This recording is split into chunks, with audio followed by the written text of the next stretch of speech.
Many years have passed since the last sighting of the Sandy Shore Snowman. He had gone from legend to myth to fairy tale to nightmare told throughout the city of Los Santos and Sandy Shores and Grapeseed, of a man that was neither a snowman or a man who wreaked havoc upon southern San Andreas.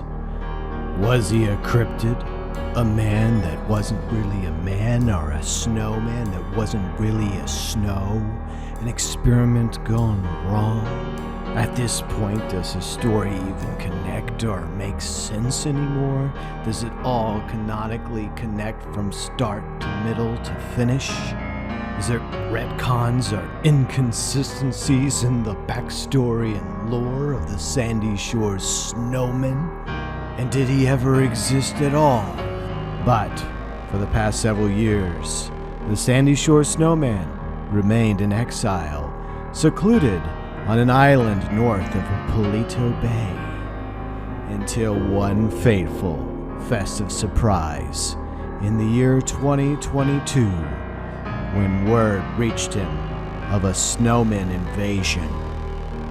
Rival snowmen spreading across the map of southern San Andreas in the wake of his absence had been the spark to bring the Sandy Shore Snowman out of exile once and for all.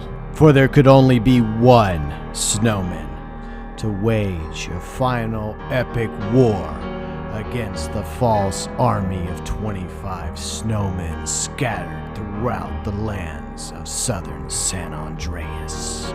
Soon these false army of snowmen would learn the way of snow.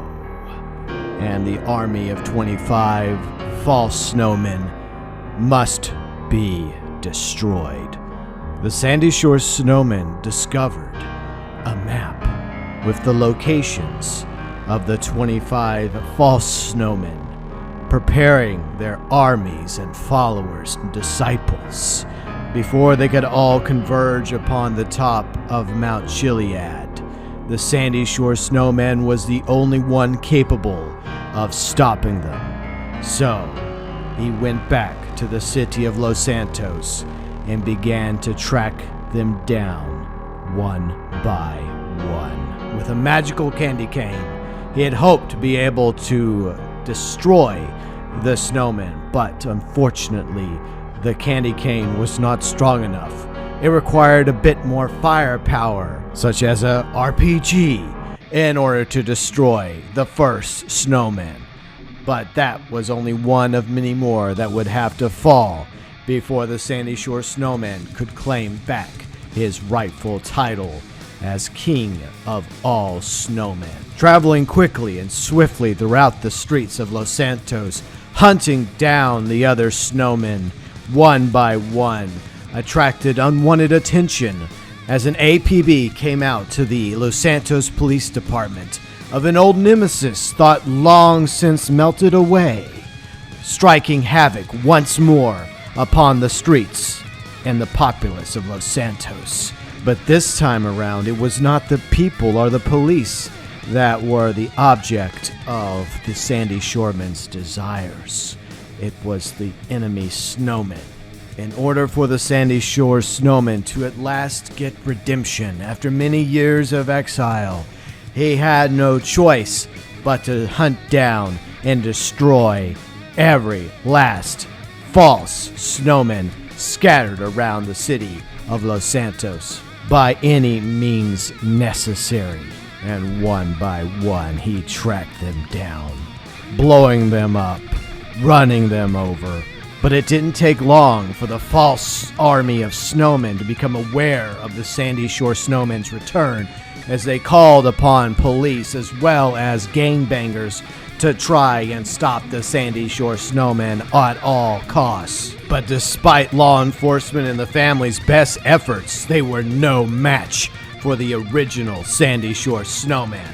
And eventually, there were no more enemy snowmen posing around the streets of Los Santos. But unfortunately, the Sandy Shore Snowman's work wasn't quite finished yet, as he attempted to wipe out the rest of the false army of snowmen scattered in the north of the map, despite law enforcement continuing to stand in his way as well as other natural obstacles. But throughout his dormancy, the Sandy Shore Snowman became powerful and learned the ability to summon helicopter and fly to his snow fiend foes and wipe them out in the skies above Blaine County. Oh yes, the Sandy Shore Snowman took his war against the false snowmen from the ground to the air itself, raining down snow missiles upon his snowman enemies. But unfortunately, the weather got the better of the Sandy Shore Snowman and he had to bail from his helicopter. Despite being destroyed, the Sandy Shore Snowmen once again reconstituted again, and then began the final stretch of his war against the army of false snowmen as he took it across the map from north of the GOH to Paleto Bay to the back end of the map. Now you're probably wondering, where's the rest of the video? Now, after spending several hours editing together the rest of the first part of the video, this was supposed to be the climax, the finale of the video, where the Sandy Shore Snowman would destroy the final 3 snowmen, and the last one would be in Sandy Shores by Trevor's trailer. So after I put all that work into the first part of the video, which I think would be like, what, 3/4 of the video, all excited to get into the climax with the final piece of B-roll, the music, and the voice work I did to edit together for you all, which was going to be the final episodes of the Sandy Shore Snowman. There'll be a redemption arc. I blew up a few more snowmen. I had a Journey 2 in the video, which was a Breaking Brad reference I was looking forward to.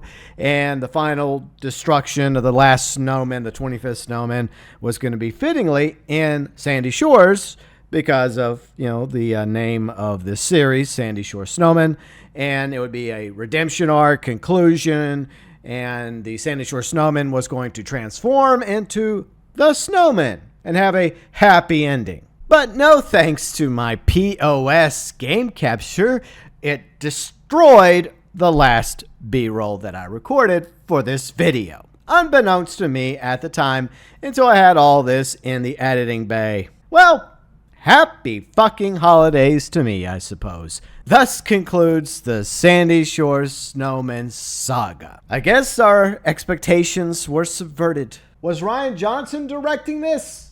No? Okay, well, I feel like my expectations were subverted in this video. Not intentionally, by the way, but I do appreciate all of you that watched the video to this point and went back to watch the Sandy Shore Snowman anthology, and those of you that might have been patiently waiting for the past few years for a new episode of the Sandy Shore Snowman. It wasn't supposed to end this way, but as you can tell, it is what it is. I can't go back and re-destroy the snowman because I already did it. But this is a very fitting end for 2022 for me personally, because the past few weeks have kind of sucked IRL. Hopefully 2023 goes better. And yes, this is the official end of the Sandy Shore Snowman saga. Didn't go the way I wanted it to go, but it is what it is. Anyways, thank you for watching. Happy holidays. But as an old friend of mine once said, c'est la fucking vie. You know what? Screw that. I'm going to reshoot the final part post-climax and give you the final dialogue wrapping up the Sandy Shore Snowman saga. He at least deserves that. So, enjoy.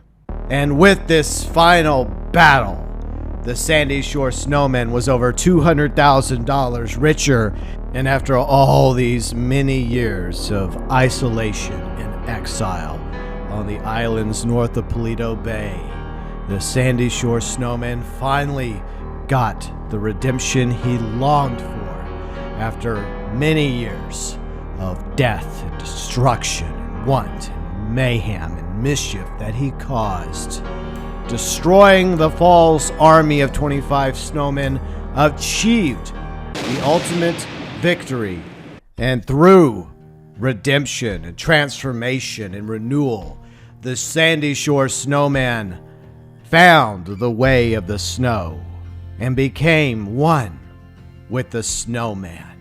With all the built-up rage and anger finally frozen away, the snowman could finally have the peace that he had longed for so many years.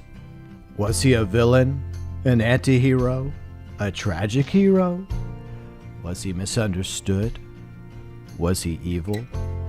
Or was he a little bit of both, evil and good, struggling between the angels and the demons, the light and the dark side within us all?